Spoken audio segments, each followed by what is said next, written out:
মধ্যপ্রাচ্যের উত্তপ্ত পরিস্থিতির মধ্যেই ইরানকে ঘিরে নতুন করে কূটনৈতিক তৎপরতা শুরু করেছে যুক্তরাষ্ট্র। ডোনাল্ড ট্রাম্প ঘোষণা দিয়েছেন, তেহরানের সঙ্গে সম্ভাব্য আলোচনার পথ খুঁজতে উচ্চ পর্যায়ের একটি প্রতিনিধি দল পাকিস্তানে যাচ্ছে, যার নেতৃত্বে থাকছেন vice president JD Vance.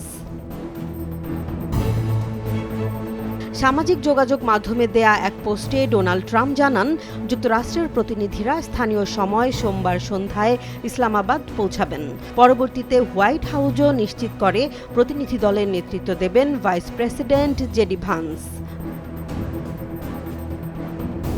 White হাউসের এক কর্মকর্তা বিবিসিকে জানান, এই দলে আরও রয়েছেন ট্রাম্পের ঘনিষ্ঠ উপদেষ্টা স্টিভ উইটকফ এবং জ্যারেড কুশনার।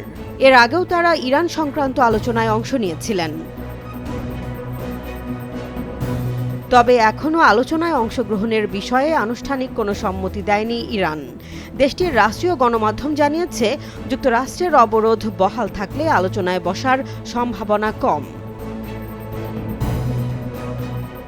এ বিষয়ে ইরানের পররাষ্ট্র মন্ত্রণালয়ের মুখপাত্র ইসমাইল বাঘাই বলেছেন, এই মুহূর্তে নতুন দফা আলোচনার কোনো পরিকল্পনা নেই এবং এ বিষয়ে এখনও কোনো সিদ্ধান্ত নেওয়া হয়নি।